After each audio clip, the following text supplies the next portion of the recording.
오늘 사도행전 24장 24절부터 27절을 본문으로 해서 오늘 바로 지금 여기서 이것이 오늘 우리가 함께 살필 말씀의 제목입니다.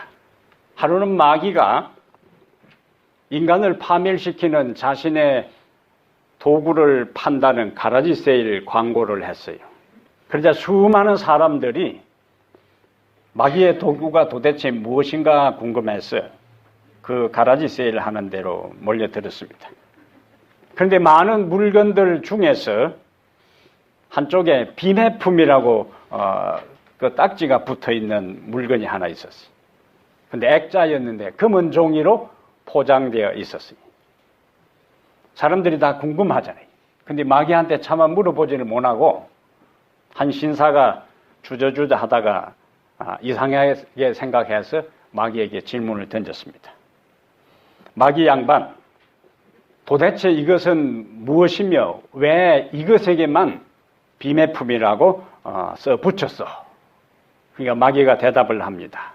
그럼 이건 내겐 둘도 없이 귀중한 도구인데 이것은 내가 갖고 있는 모든 도구 중에서 지금까지 가장 효과적으로 수많은 사람들을 파멸시켰고 앞으로도 이 도구를 사용해서 많은 사람들을 파멸시킬 것이기 때문에 이것은 팔 생각이 없다네. 그래서 사람들이 얼마나 궁금하겠어요.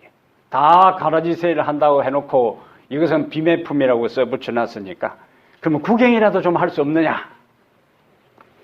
그러니까 마귀가 주저하다가 그 금은 포장을 벗겨 보여주었는데 그 액자 안에 이런 내용이 써여 있었습니다. 하나님께 순종하는 것을 오늘 하지 말고 내일로 미루라. 그것이 그 비매품 액자에 써져 있는 글귀였어요. 하나님께 순종하는 것을 오늘 하지 말고 내일로 미루라. 순종하지 말라고는 하지 않고 순종을 하되 내일로 미루라. 오늘 본문에는 세 사람의 등장인물이 있습니다. 재판을 받는 죄수 아닌 죄수 바울이 있고 이 바울을 심판하기 위해서 재판장에 앉은 총독 벨릭스와 또 누가 등장해요? 그의 아내 유대 여자 드루실라가 나옵니다. 동일한 장소, 동일한 시간대에 등장하지만 이들의 역할과 처신은 완전히 달라요. 바울은 벨릭스와 그의 아내 드루실 앞에서 어떻게 처신했는가? 그리고 이들은 바울의 그러한 행동에 대해 어떤 반응을 나타내었는가? 그리고 그 반응의 결과는 무엇인가? 하는 것을 오늘 본문을 통해서 살펴보면서 하나님께서 우리에게 주시는 교훈을 하나하나 점검을 하겠습니다. 오늘 본문에 바울은 그를 석방시킬 수도 있고 그를 처형할 수도 있는 생사역탈권을 가진 막강한 권한을 가진 총독 앞에 섰어요. 이 기회를 이용해서 바울은 총독에게 칭찬을 하고 아부를 하고 아첨을 해서 벨릭스의 마음을 기분 좋게 한 다음 그 다음에 자기를 석방시켜 달라고 호소할 수도 있었습니다. 바울은 고대의 그 랍비들이 하는 그 웅변수를 다 배운 사람이기 때문에 어떻게 사람들의 마음을 기분 좋게 하는지 어떻게 군중을 선동하는지에 대한 전문가입니다. 그래서 그가 총독 앞에 섰을 때에 이 총독의 가려운 부분을 잘 긁어주어서 자기를 석방시켜달라고 요청할 수도 있는 상황이었어요. 근데 바울은 이 총독을 마주한 이 기회를 자신의 석방 문제를 제기하는 데 사용하지 않았어요. 대신 벨릭스에게 복음을 전하는 기회로 활용했습니다. 첫 번째 등장하는 바울의 모습은 자신에게 주어진 기회를 붙잡는 사람의 모습입니다. 자신에게 주어진 기회를 붙잡는 사람. 바울은 두 사람의 마음을 죄를 위한 큰 희생 제물이신 그리스도께로 향하도록 힘을 썼어요. 다른 이야기 하지 않고 그분만이 타락한 죄인을 위한 구세주가 되고 그분만이 우리의 생명이 되고 그분만이 우리의 소망의 근원이 되고 그분을 믿음으로써만 죄를 용서받고 구원을 받을 수 있다는 사실을 자신에게 주어진 절호의 기회를 붙잡아서 이용해서 그가 복음을 전했어요. 그 내용이 이제 24절에 바울을 불러 그리스도 예수 믿는 도를 덕건을, 그 내용이 바로 바울이 두 사람에게 전한 뭐냐? 예수 그리스도 믿는 도요, 도. 신문을 받는 자가 자신을 판단하고 결정하는 재판장에게 복음을 전하는 것은 쉬운 일이 아니요. 또한 복음을 전한다 할 때에 그냥 기분 좋은 내용을 전할 수가 있어요. 예수 믿으면 행복하게 살 수 있습니다. 예수 믿으면 이 세상에서 용기와 위로와 힘을 얻을 수가 있습니다. 예수 믿으면 외롭지 않게 살 수 있습니다. 이런 이야기 할 수 있어요. 그런데 바울은 자신의 모든 생사열타권을 가진 절대적 권한을 가진 재판장 앞에서 그들의 심기를 건드리는 결정적인 이야기를 합니다. 이것은 뭘 각오해야 되는 거예요? 죽음을 각오해야 되는 거예요. 그가 전한 기별의 핵심이 뭡니까? 25절에 바울이 의와 절제와 장차오는 심판을 강론하니, 이것은 화를 스스로 불러들이는 일입니다. 화를 자초하는 일이. 그러나 바울은 결정적으로 이 벨릭스와 드루실라에게 필요한 것이 의와 절제와 장차오는 심판에 대한 기별을 들어야만이 이들이 회개하고 구원받을 수 있기 때문에 그들이 어떤 권한에 있고 그들이 어떤 상태인지에 대한 것들을 정확하게 파악한 다음에 의와 절제와 장차오는 심판을 그들에게 강론하기 시작했어요. 중요한 문제를 바울은 비켜가지 않았습니다. 그는 우회하지 않았어요. 정면으로 그 문제를 이 두 사람에게 전했습니다. 바울은 성령을 통해서 그들이 지금까지 얼마나 타락한 삶을 살았는지 알고 있어요. 그들이 얼마나 부도덕한 사람인지 알고 있어요. 그들이 얼마나 탐욕적인 사람인지 알고 있습니다. 그는 바울만 알고 있는 것이 아니라 유대 사람 전체가 그 사실을 다 알고 있어요. 바울은 이 절호의 기회에, 하나님이 준 이 천재 일루의 기회에 그들에게 그것을 무슨 기회로 사용했다고요? 복음을 전하는 기회로 사용했어요. 이 그리스 신화에, 우리가 아는 대로 그리스에는 수많은 신들이 등장하는데 그 중에 카이로스라는 신이 있습니다. 카이로스라는 신이 있는데 이 신은 생김새가 고대의 이 그리스 벽화에 보면은 앞머리는 머리가 무성한데 뒷머리는 대머리요. 저처럼 이 가운데가 빠진 게 아니고 앞에는 그럴듯한데 뒷머리는 완전히 맨들맨들한 대머리라는 거죠. 그리고 어깨와 두 발에 날개가 달려 있어요. 그리고 두 손에, 한 손에는 저울을 들고 있고 한 손에는 칼을 들고 있어요. 이 신이 바로 카이로스, 기회의 신입니다. 그는 왜 앞에는 머리가 많이 있는가? 앞에 보이면은 재빨리 뭐라고요? 기회를 싸움할 때 여자들 머리채 잡는 거 말고, 예? 재빨리 붙잡으라는 거라. 근데 지나가고 난 다음에 뒤에 뭐요? 머리가 없고 그 다음에 양어깨와 두 발에 날개가 있는 것은 앞에 올 때에 머리채를 잡지 않으면은 그 기회는 지나갈 때에 붙잡을 수가 없다는 거예요. 저울을 들고 있는 것은 저울처럼 정확하게 판단하고 한쪽에 칼을 들고 있는 것은 날카로운 결단을 빨리 내려서 기회를 붙잡으라는 것이 이 그리스 신화에 나오는 카이로스 기회의 신에 대한 이미지입니다. 신약 성경에 자신에게 주어진 환경 속에 기회가 올 때에 그 기회를 붙잡아서 구원받은 사람의 이야기가 많이 등장하는데 그 가운데 누가복음 18장 35절과 35절부터 43절에는 맹인 거지 바디메오가 등장하고 누가복음 19장 1절부터 10절에는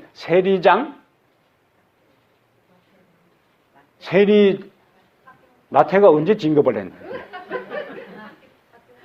요새 2000년대는 좀 진급을 한 것 같은데 마태는 아직 세리요. 세리장 삭개오. 배경은 소경 바디메오도 여리고에 살고 있었고 삭개오도 여리고에 살고 있어요. 한 사람은 거지고 한 사람은 세리장이에요. 예수님께서 그의 생애 마지막으로 여리고를 통과했어요.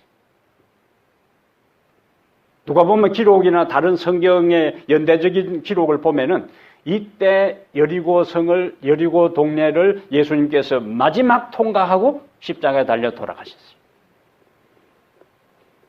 소경 거지 바디메오에게 있어서 눈은 보지 못하지만은 주변에서 뭐요? 오늘 예수님이 이 동네로 지나간다. 그러니까 어디 짜모는지 모르니까 길을 쫑긋 세우고 곤두 세우고 예수님과 군중들의 소리를 들으면서 이제 그가 할 일은 뭡니까? 귀를 기울인 다음에 이제 어떻게 해야 돼요? 소리를 질러야 되는 거죠. 그래서 그는 예수를 부르면서 다윗의 자손 예수여 나를 구원하소서 소리를 고래고래 지르는 거예요. 사람들이 시끄러우니까 가서 이 사람아 좀 시끄럽다 조용해라. 제자들이 가서 조용히 시기를 해도 이 사람에게 있어서는 지금 예수님이 자신에게 와서 구원해 주지 않으면은 기회를 놓치는 것이기 때문에 주변 사람들이 와서 시끄럽다고 이야기를 하고 아무리 조용히 하라고 소리쳐도 조용하라고 할수록 더 소리를 지르니까 하도 소리 지르니까 지나가던 예수님께서 그 소리를 들으시고 걸음을 멈추시고 그 거지 바디메오를 만나 주시고 내가 내게 무엇을 하여 주기를 원하느냐? 포기를 원하나이다. 내 믿음이 너를 구원하였느니라. 그리고는 이제 다음 장면으로 넘어가는데 누가복음 19장 1절부터 10절에 나오는 삭개오의 이야기죠. 바디메오가 예수님을 만나는 데 있어서 장애물이 있었습니까? 장애물이 있었어요. 어떤 장애물이에요? 우선은 본인에게 있어서는 볼 수 없는 그 맹인 상태에 있는 것이고 맹인이기 때문에 그 방향에 나갈 수 없어요. 사람들이 군중들을 둘러싸고 있기 때문에 들어갈 수가 없어요. 그러나 그 기회를 놓칠 수 없기 때문에 소리질러 구원을 얻었고 세리장 삭개오에게 장애물이 있었어요? 어떤 장애물이 있었어요? 키가 작았어요. 그 키가 작은 것이 무슨 장애물이었어요? 군중들이 둘러싸고 있으면 키나 크면 이렇게 내려다보지만은 봐봐야 타는 사람 허리밖에 안 보이니까 이제. 그러나 그는 그 장애물 때문에 키가 작고 사람들이 예수를 둘러싸고 있기 때문에 예수를 만나기에 있어서는 여러 많은 장애물이 있었어요. 그러나 그는 앞으로 나갔고 그 다음에 어디로 올라가요? 뽕나무 위로 올라갔어요. 예수님은 우리가 가진 장애물에 주저앉지 않고 좌절하지 아니하고 체념하지 아니하고 포기하지 아니하고 예수님을 향한 간절한 마음과 갈망을 가지고 그에게 나아갈 때에 예수님은 우리의 마음을 읽으시는 분입니다. 근데 삭개오가 나무 위에서 이제 그 사이에 나무를 이제 헤치면서 예수님을 보고 있는데 예수님이 조금씩 군중이 이동하는 데 따라서 어디로 오는 거예요? 얼마나 긴장되었을까요? 자기는 그냥 멀리서 한번 보고 끝내려고 했는데 그분이 자기가 있는 곳으로 와서 딱 멈춰. 그때 삭개오 심장도 그 순간에 잠깐 멈추는 거예요. 그런데 예수님이 나무 위로 오르다보면서 삭개오야 내려오너라. 오늘 내가 너의 집에 거하리라. 삭개오는 재빨리 내려와서 예수님을 자기 집으로 모십니다. 예수님께서 그에게 오늘 구원이 너의 집에 이르렀다. 그가 키가 작다는 장애물, 사람들이 그를 둘러싸고 있다는 장애물 때문에 포기했더라면 삭개오는 구원을 얻을 수가 없었어요. 그는 그에게 주어진 천재인류의 기회를 붙잡았어요. 우리에게 주어진 상황이 어떠하든지 간에 우리가 하나님을 향하여 나아가고 예수님을 향하여 나아가면 우리의 노력은 미약하고 우리의 수고 자체는 보잘것없고 우리의 헌신은 하찮은 것처럼 보여도 하나님은 우리의 마음을 읽으시고 우리에게 다가오셔서 우리에게 구원을, 우리에게 은혜를, 우리에게 생명을 주신다는 사실을 확신하게 되기를 바랍니다. 우리는 매일 다양한 형태의 기회를 접합니다. 어떤 기회는 놓쳐도 큰 문제가 없는 것이 있어요. 그러나 어떤 기회는 그것을 놓치고 그것을 포기하고 그것을 거절하게 되면 생사가 달려있는 문제도 있습니다. 무엇보다도 영적으로 관계되는 문제에 있어서는 그 영적인 기회를 놓치면은 영원히 우리의 생명을 상실할 그러한 기회도 하나님께서 우리에게 가끔 주실 수가 있어요. 하나님께서는 우리에게 기회를 주시고 그 기회를 붙잡는 것은 우리가 해야 하는 것입니다. 따라합니다. 하나님은 기회를 주시고 기회를 붙잡는 것은 우리의 몫이다. 기회는 누가 주시고요?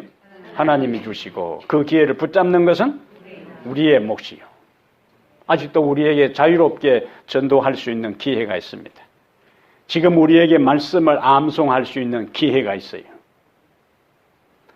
구약과 신약 성경을 자세히 읽고 묵상할 수 있는 기회가 우리에게 있습니다. 사실상 개인적으로 자기가 목표를 세워서 일주일에 하나씩 성경을 암송하는 것이 현실적으로 경험적으로 가능할까요? 개인적으로 계획을 세워서 그건 쉽지 않은 일이에요. 개인적으로 성경을 조목조목 묵상하면서 메모하고 자기에게 적용시킨다 하는 것은 그것도 개인적으로 하는 것은 쉽지 않아요. 근데 지금은 교회 전체에 중요한 영적 프로그램으로 말씀을 암송하자고 외운 것도 다시 보자고 할 이때에 그 분위기에 같이 내가 편성하고 말씀을 암송하는 이때와 말씀을 묵상하는 이때에 함께 나아가면은 그것을 우리가 그대로 실천할 수가 있어요. 지금이 여러분들이 주어진 기회입니다. 여러분 지금까지 신앙생활 하면서 성경 구절 단어장처럼 만들어가지고 다 나눠주면서 외우라고 하는 거 경험해 봤어요? 지금까지 살아오면서 그런 적이 없잖아요. 지금 말씀 묵상하는 것처럼 그렇게 해가지고 해본 적이 있습니까? 없잖아요.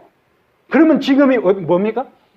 여러분들이 영적으로 성장할 수 있는 절호의 기회요. 이러한 기회가 항상 있는 것이 아니기 때문에 후회하지 말고 이 기회에 내가 말씀을 암송하고 이 기회에 내가 성경을 가까이 해서 영적으로 향상하고 발전하고 진보할 수 있는 기회로 삼게 되시기를 바랍니다. 두 번째, 여기 본문 가운데 기회를 놓친 사람의 이야기가 있어요. 누구겠어요? 벨릭스와 그의 아내 드루실라입니다. 그런데요, 이 역사적으로 벨릭스와 드루실라의 삶을, 역사적 기록들을 보면은 이 두 사람의 삶은 이름 그대로 한편의 드라마입니다. 드라마틱한 삶을 산 사람들이. 어떤 삶을 살았다고요? 드라마틱한 삶을 살았어요. 이 벨릭스는 원래 로마 황제 집안의 노예였어요. 그러다가 황제의 총애를 받아서 자유인이 되었습니다. 그 다음에 얼마나 신임을 얻었든지 그 노예가 자유인이 되었고, 그 다음에 자유인이 된 것만 해도 항공무지로 쏘이다가 되는데 유대 나라의 총독이 되었어요. 흑수저에서 금수저가 된 거예요. 드라마틱 하잖아요. 그 다음에 이 사람이 첫 번째, 이 벨릭스가 누구하고 결혼했는가? 이집트의 유명한 미인, 절세의 미인, 이 사람의 코가 한 자만 더 낮아도 역사가 달라졌을 것이라고 한 클레오파트라와 로마의 시저 이후에 유명한 사람 안토니우스와 결혼한 두 사이에 태어난 딸하고 결혼했어요. 그 다음에 이제 이 드루실라는 세 번째 부인인데, 드루실라는 또 누구인가? 드루실라는 예수님의 제자 야고보를 처형하고 베드로까지 죽이려고 시도했던 헤롯 아그리빠 1세의 딸입니다. 근데 이 드루실라는 이게 첫 결혼이 아니에요. 원래는 시리아의 작은 나라의 왕하고 결혼을 했는데 벨릭스가 이 드루실라가 너무 매혹적이고 미모의 여인이기 때문에 마술사 시몬을 동원해서 그 여인을 설득한 다음에 이혼하게 하고 그 다음에 세 번째 자기하고 결혼하게 한 거예요. 그게 드루실라입니다. 나중에 이 드루실라는 25장에 우리가 다음에 살필 아그리빠 왕하고 함께 등장한 베니게, 이 두 사이가 자매 관계예요. 그리고 이 베니게는 나중에 또 예루살렘을 멸망시킨 티투스 장군의 정부가 됩니다. 이게 여기 얽혀있는 역사적 배경이에요. 드라마틱한 삶이에요. 벨릭스는 다른 나라 왕의 왕비가 된 이 드루실라를 자기가 세 번째 결혼한 다음 이 사람은 모든 부정한 방법을 다 동원해서 무엇에 관심이 있었는가? 재물을 모으는 것을 가장 우선적으로 생각했어요. 얼마나 관심이 있었으면은 22절에 보세요. 천부장 바울을 이제 붙잡아 놓고 그 다음에 나중에 26절에 보면은 동시에 또 바울에게 돈을 받을까 바라는 거로 더 자주 불러 같이 이야기하더라. 27절에 보면은 2년 동안이나 그를 붙잡아 둡니다. 그러니까 한마디로 뭡니까? 나한테 뭐 하면은 돈 주면은 너 석방시키겠다는 거예요. 이 벨릭스가 이런 사람이에요. 그런데 이런 사람을 향해서 바울이 어떤 기별을 전해요? 의와 절제와 장차오는 심판의 기별을 전했어요. 이 기별을 들을 때에 벨릭스나 드루실라가 어땠을까요? 자기들의 삶을 꿰뚫어 보는 것처럼 하나님의 이 스트레이트 메시지, 고등 기별을 전할 때에 하나님의 성령께서 그들의 죄를 깨닫게 해주셨어요. 두려울 정도로 그가 방탕하던 생애의 비밀과 그동안에 수많은 사람들을 처형했던 그 피 흘린 어둠의 기록들이, 이 벨릭스는 자신에게 조금 반대하는 사람을 제거하기 위해서 암살조를 운영하고 있었습니다. 그게 수많은 사람들을 지도새도 모르게 제거했어요. 이러한 기록들이 바울이 지금 의와 절제와 장차오는 심판을 그 앞에서 이야기할 때에 그 기록이 파노라마처럼 그 앞에 쫙 지나간 두려웠던 거예요. 공포에 사로잡힌 거예요. 와, 전율하고 있죠. 게다가 이러한 자신의 검은 기록, 그 모든 지나간 죄의 기록들에 따라서 하나님의 심판대 앞에 서서 심판을 받을 것을 생각하니까 공포로 온몸을 떨 수밖에 없었어요. 그런데 문제는 거기까지였어요. 회개하고 돌이키는 대신에 벨릭스는 갑자기 바울의 설교를 중단시킵니다. 25절 보세요. 바울이 의와 절제와 장차오는 심판을 강론하니 벨릭스가 두려워하여 대답하되 선생들아 내가 어찌할꼬. 이래야 되는데 지금은 가라. 내가 틈이 있으면 너를 부르리라 하고. 지금은 가라. 내가 틈이 있으면 너를 부르리라. 벨릭스는 그 호소를 거절했어요. 벨릭스는 그 경고의 마음을 닫았습니다. 벨릭스는 그 양심의 가책을 억눌렀어요. 그는 구원의 기회를 거절했어요. 그는 그 호소를 묵살했어요. 그는 성령의 음성에 마음을 닫았어요. 벨릭스는 어떤 사람이라고요? 그에게 주어진 기회를 놓친 사람이었어요. 그는 결정을 미뤘어요. 그러나 결정은 했어요. 오늘 예수님 앞에 나오는 것, 오늘 하나님 앞에 회개하는 것, 오늘 내 삶을 돌이키는 것은 하지 않기로 결정했어요. 결정을 하기는 했는데 오늘 하지 않기로 결정했어요. 베드로의 설교를 듣고 수많은 사람들이 두려워 떨며 선생들아 우리가 어찌할꼬 이렇게 했고, 사도행전 16장에 나오는 바울과 실라가 감옥에 투옥됐을 때에 하나님께서 지진을 일으켰을 때에 간수가 어떻게 했어요? 거기도 두려워 나옵니다. 그리고 바울 앞에 무릎을 꿇고 선생들아 내가 어떻게 하여 구원을 얻으리까?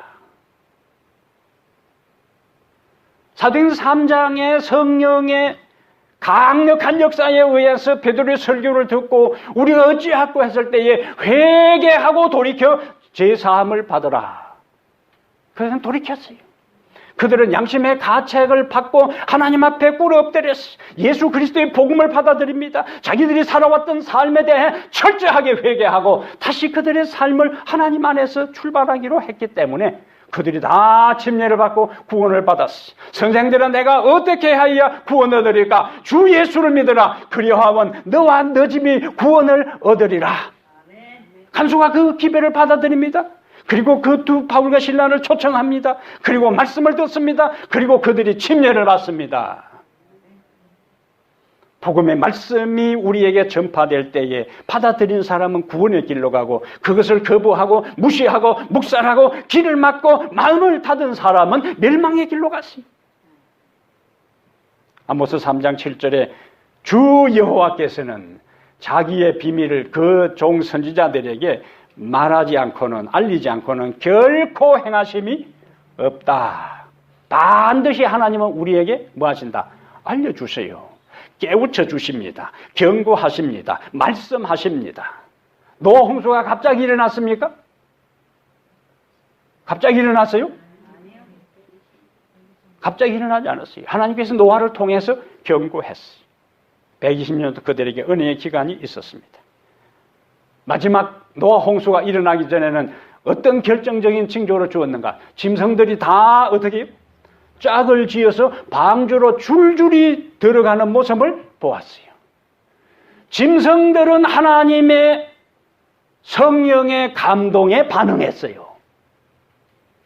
그런데 노아의 8가족 외에 사람들은 아무도 반응하지 않았습니다. 짐승맛도 못했습니다. 짐승들은 순종 천사의 인도를 따라 다 방주 안으로 짝을 지어 들어갔지만은 사람들은 반응하지 않아요. 짐승밥도 못한 사람이에요. 소돔 고모라 성을 멸망시킬 때에 하나님께서 바로 멸망시키지 않았어요. 하나님께서 천사를 보냈고 롯에게 경고했고, 롯은 그 천사의 경고를 들은 다음에 자기 딸과 정혼한 사위들에게 가서 하나님께서 이 성을 멸한다고 할 때에 성경의 기록은 롯의 사위들이 롯의 이야기를 농담으로 여겼더라. 죽느냐 사느냐 하는 결정적인 기별에 대해 그들은 그것을 우스갯소리로 농담으로 여겼어요. 이 노인이 나이가 많더만은 치매기가 있네. 무슨 갑자기 찾아와서 외행적으로 아무 변화가 없어요. 그날도 해양이 떠올랐고, 그날도 평안한 하루였어요. 그날도 수많은 사람들이 자신의 일터로 가고, 그날도 수많은 사람들이 쾌락을 찾아서 자기의 욕망을 따라 살아갈 그 평온한 똑같은 그날, 갑자기 자기 집에 찾아와가지고 이 성을 하나님께서 멸하실 테니까 빨리 나가야 된다. 믿어지지 않았어요. 믿기지 않았습니다. 농담으로 여겼어요. 그러나 하나님께서 말씀하신 대로, 경고하신 대로 하늘에서 불이 유황불같이 내려서 소돔 고모라 성이 다 멸망되고 말았습니다. 우리의 몸에 대체적으로 이상이 있을 경우에는 우리 몸에 건강 이상 징후가 있습니다. 근데 그것을 예사로 생각하고 무시하고 묵살하게 되면은 나중에 가서 보면은 손쓰기가 늦어요. 쓰나미가 몰려올 때도 반드시 징조가 있습니다. 지진이 오기 전에도 반드시 전조, 예조가 있습니다. 그냥 지진이 일어나지 않아요. 반드시 예상 징후가 있습니다. 자동차나 기계에 이상이 있으면은, 자동차에 이상이 있으면은 반드시 계기판에 빨간불이 나타나요. 얼마 전에 제가 몰고 다니는 2001년 에코드에 빨간불이 자꾸 빨간불이 뜨면은 이제 그때부터 신경이 써요. 그래서 한 군데 이제 갔더만은 뭘 조금 손 보더만은 괜찮다고 그래. 그러니까 또 나 할 수 없이 그곳에 갔잖아요. 몇백 불을 들이고 고쳤어요. 왜? 인터넷에서 다 그 증상을 조사를 해보니까 놔두면은 나중에 위험하다고 하는 거라, 이제. 위험하다니까 몰고 가야지. 돈이 들더라도. 위험하면 안 되잖아요. 이제. 매주 우리는 하나님 말씀을 듣습니다. 오늘 또 하나님은 우리에게 말씀하셔요. 하나님의 말씀은 우리를 드러냅니다. 하나님의 말씀은 살았고 운동력이 있어 좌우에 날선 어떤 금보다도 예리하여 혼과 영과 관절과 골수를 찔러 쪼개기까지 하며 마음의 생각과 뜻을 감찰한다, 드러낸다고요. 하나님의 엑스레이를 찍고 CT를 찍고 그 다음에 또 뭐가 있어요?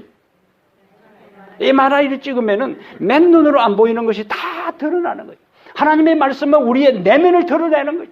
내가 어떤 생각을 하고 어떤 가치관을 가지고 살아오고 내가 지금까지 어떻게 살아왔으며 현재 어떤 모습이며 어떻게 살아가려고 생각하는지를 말씀을 보면 우리에게 드러내는 거예요. 근데 어떤 사람은 그 말씀 앞에 자신을 굴복시켜서 내 모습이 이런 상태에 있으면 내가 잘못 살아왔구나, 잘못 살고 있구나, 잘못 살아가겠구나, 하나님께서 원하시는 방향을 돌리는 사람이 있고, 어떤 사람은 그 말씀이 적나라하게 내 모습을 비추어주면 교회에 이런 이야기 들으려고 온 게 아닌데 하고 나가버린 사람도 있어요. 선택은 여러분의 몫이요. 여러분, 그렇게 인생을 처신하면 안 돼요. 하나님의 말씀이 내 안에, 내 모습에 빨간불을 보여줄 때에 빨간불이 켜졌다는 것은 아직은 희망이 있는 겁니다. 돌이키면 되는 거예요. 주께서 우리에게 말씀을 통해 경고하실 때 너희는 여호와를 만날 만한 때에 찾으라. 가까이 계실 때에 그를 부르라. 가까이 계실 때에 그를 부르라. 이사야 55장 6절의 말씀이에요. 오늘 하나님께서 여러분에게 말씀하실 때에, 음성이 들릴 때에, 양심의 가책이 있을 때에, 느껴질 때에, 보여주실 때에 주님, 내가 잘못 살아왔습니다. 이제부터 주님이 보여주신 대로 새로운 삶을 살겠습니다. 오늘 바로 지금 여기서 결심하게 되기를 바랍니다. 세 번째로 우리가 살필 것은 기회를 거부한 사람은 그러면 나중에 어떻게 되었느냐. 기회를 거부한 사람의 최후. 벨릭스는 이름 그대로 입지전적의 인물입니다. 노예에서 총독이 되었으니까 이것은 보통 사람이 상상할 수도 없는 놀라운 성공 가도를 달린 사람이에요. 완전히 또랑에서 까져낸 거라. 가만히 또랑에서 까져낸 게 아니고 뭐예요? 개천에서 용난 거예요. 또랑에서 까져낸 게 아니고 개천에서 용난 거예요. 게다가 황제가 그의 든든한 후견인입니다. 총독이라는 권력에 전 세계를 지배하고 있는 당대 지중해 지역의 패권을 장악하고 천하무적 로마 황제가 그의 누구라고요? 후견인이에요. 게다가 함께 데리고 사는 사람은 천하 절세의 미인이라. 게다가 부정적인 모든 방법으로 수많은 재산을 비축했어요. 권력 가지고 절세의 미인을 아내로 두고 그 다음에 당대 최고의 전 세계를 지배하고 있는 왕의 후견인, 후광을 입고 있고 그에게 있어서 부족한 것이 뭐가 있어요? 그 중에 하나만 있어도 사람들이 만족할 것인데 권력을 가지고 돈을 가지고 아름다운 마누라와 더불어 세상적인 관점에서 그는 철저하게 성공한 사람들이. 그런데 그는 유대인들이 반역하면요 총독 시절에 가차없이 십자가에 처형했어요. 이 바울에게 지금 하는 짓처럼, 이건 행동이 아니라 바울에게 하는 짓처럼, 아무리 흉악한 죄를 짓고 더러운 죄수라도 뇌물 주면은 받은 그날 바로 석방시켜버렸어요. 결국 벨릭스의 학정에 신물이 난 유대인들이 이제 황제가 바뀌고 네로가 등장했는데 네로에게 로마 황실에다가 탄원서를 냅니다. 이 사람 때문에 우리가 숨이 막혀 못 살겠다고.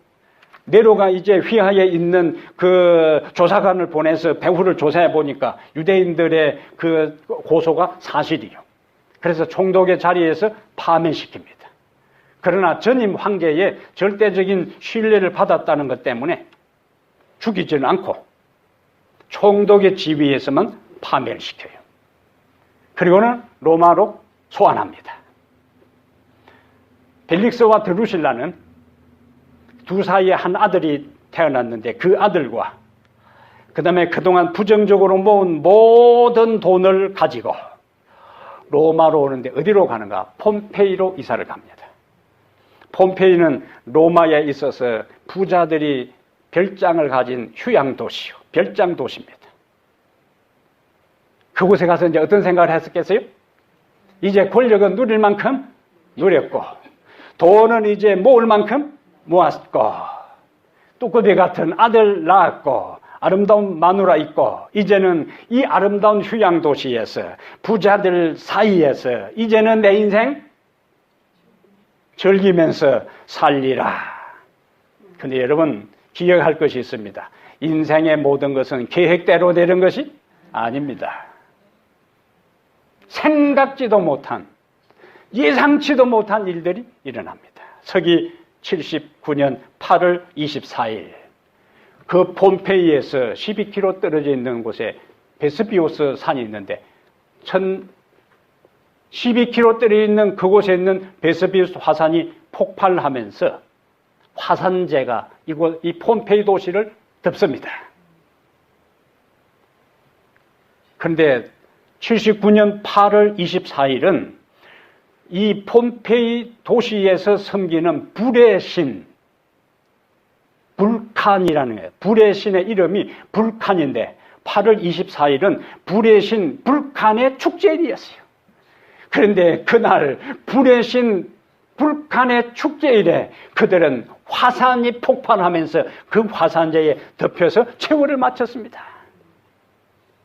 역사가들은 그 화산재가 폼페이 도시를 덮을 그때에 벨릭스와 그의 아내 드루실라와 그의 아들도 함께 수미터에 이르는 잿더미에 묻혀서 화석이 되고 말았어요.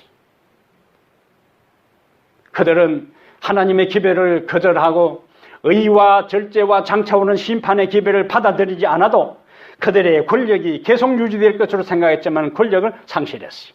그러나 권력은 상실해도 영화는 누릴 것으로 착각했어요. 그러나 돌아온 지 얼마 되지 않아 생각지도 않은 베스비우스 화산의 폭발로 인해서 그들은 영원히 돌아올 수 없는 불기의 객이 되고 말았습니다.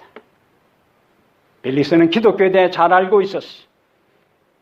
그러나 그는 아는 것을 따라 살지 않았습니다. 벨릭스와 드루실라는 하나님에 대해 알고 있었지만 세속적 가치를 추구했어요. 오늘 우리가 성경의 진리를 알고 있고 내가 오랫동안 신앙생활을 하면서 이런저런 것을 알고 있는 것 자체가 우리의 삶을 보장해 주지 않습니다. 내가 얼마나 많이 듣고 내가 얼마나 오랜 신앙생활을 하고 내가 어떤 신앙 배경 속에 오늘 살아왔느냐가 중요한 것이 아니고 오늘 내가 하나님의 말씀 앞에서 어떻게 결단하느냐가 우리의 운명을 결정하는 것입니다.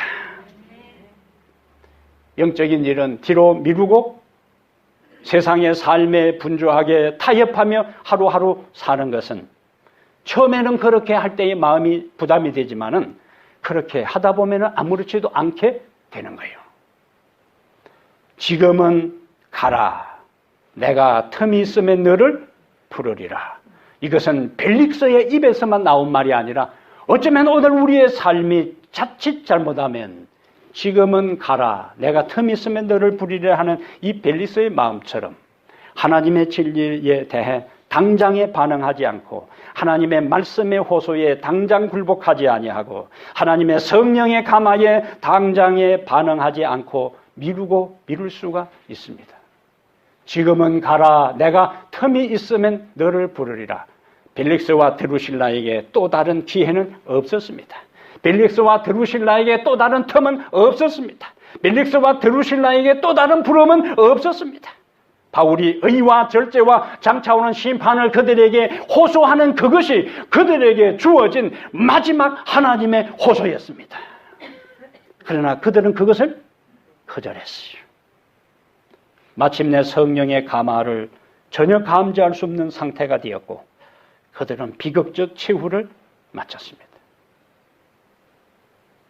칸트라는 사람이 독일의 유명한 철학자인데 사랑하는 여인이 있었어요. 오랫동안 교제를 했습니다. 여자가 생각할 때에 이때쯤 되면 꽃 한 다발 들고 자기에게 청혼할 줄로 생각했는데 칸트가 전혀 청혼을 하지 않아요. 할 수 없이 입이 간질간질해 여자가 못 견뎌가지고 청혼 좀 해달라고 부탁을 했어요. 내 연구를 좀 해야 되겠다.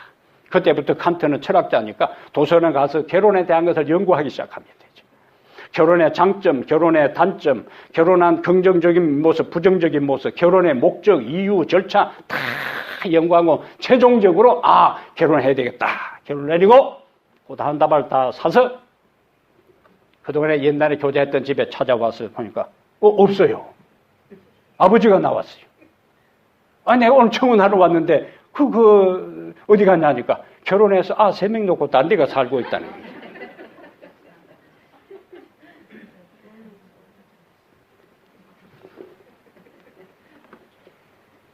신앙은 선택입니다. 신앙은 결단입니다. 우리의 선택과 우리의 결단이 우리의 영원한 운명을 결정합니다.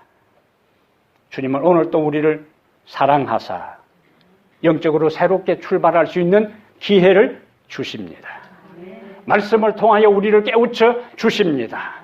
성령으로 우리의 모습을 보게 하십니다. 삶의 우선순위를 점검하라고 호소하십니다. 그렇게 할 때에 시방은 지금은 가라. 내가 틈 있으면 나를 부르리라고 변명하는 대신에 바로 오늘 지금 여기서 하나님 앞에 결심하게 되기를 바랍니다. 하나님 내가 오늘 다시 출발하겠습니다.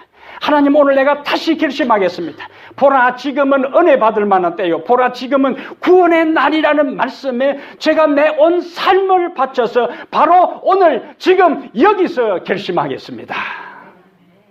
바로 오늘 지금 여기서 하나님의 은혜를 받아들이고 새로운 신앙의 결심을 하면서 여러분이 영혼이라는 측면에서 후회함이 없는 생명의 길을 바로 오늘 지금 여기서 결심하게 되기를 주의 이름으로 축복합니다. 하늘에 계신 우리 하나님 아버지, 세상에서 방황하는 우리를 향하여 오라는 주의 음성이 아직도 우리의 귓전에 쟁쟁하게 울리게, 아직도 우리의 귓가에 맴돌게 하시니 감사합니다. 더 이상 방황하지 않게 하시고, 더 이상 타협하지 않게 하시고, 더 이상 머뭇거리지 않게 하시고, 주의 음성에 기울여 주께로 돌아가는 저희들 되게 하여 주시옵소서. 오랜 세월 우리가 어떻게 살아왔던지 아직도 하나님은 우리를 포기하지 아니하시고 우리에게 기회를 주시며 오늘도 우리에게 말씀하시오니 주님, 나에게 오늘 말씀하신 그 음성이 내 마음을 찌르고 내 양심을 가책하게 만들고 내가 이렇게 살아서는 안 되겠다는 생각을 하나님께서 오늘 말씀을 통하여 우리에게 들려주셨다면 바로 지금 오늘 여기서 새롭게 결심하게 해 주시옵소서. 결단을 내리게 해 주시옵소서. 마음을 새롭게 하여 하나님께 바치게 해 주시옵소서. 지금처럼 살지 않게 해 주시옵소서. 새로운 마음으로 하나님이 원하시는 그 삶을 살아 바울처럼 어떤 상황 가운데서도 자신의 육신의 안정만을 바라보는 생각이 아니라 하나님의 기별을 증거해서 사람을 살리고자 하는 그 절대적 희망 속에 하루하루 결단하며 살아가게 해 주옵소서. 오늘 나에게 말씀하셨던 주님의 음성을 오늘 내가 무시하고, 오늘 나에게 속삭인 주님의 음성을 오늘 내가 거부하고, 오늘 나에게 말씀하신 하나님의 성령의 음성을 내가 거역한다면 그 역사는 점점 희미해질 것이고, 그 빛은 점점 약해질 것이고, 결국에 주님의 음성은 더 이상 들리지 않고 우리의 갈 길을 보여주었던 빛은 어둠 속으로 사라져 버릴 것이고, 우리는 어둠에 처하여 벨릭스와 같은 최후를 마칠까 두렵습니다. 오 하늘 아버지, 세상의 모든 것을 위하여 계획을 세우다가 내일 어떻게 될지 모르는 한시적 인간 삶에서 멸망의 길에 들어선 어리석은 자가 아니라 한치 앞을 내다볼 수 없는 우리의 삶이기에 오늘 바로 지금 여기서 주 앞에 충성을 다짐하고 이 자리를 떠나게 해 주시옵소서. 그래야 오늘을 기점으로 우리의 삶이 새롭게 변화의 첫 출발이 되게 하시고, 첫 걸음이 되게 하시고, 첫 기초삽을 놓는 날이 되게 하여 주시옵소서. 이제는 우리 주 예수 그리스도의 은혜와 하나님 아버지의 무한하신 사랑과 성령의 감화감동 내주 충만한 역사가 오늘 지금 바로 여기서 하나님 앞에 헌신하기로 결심하고, 오늘 바로 지금 여기서 하나님의 뜻대로 순종하기로 결심하고, 오늘 바로 지금 여기서 마음을 온전히 주 앞에 바치기로 결심한 모든 성도들 머리 위에 이제부터 함께 있을지어다. 아멘.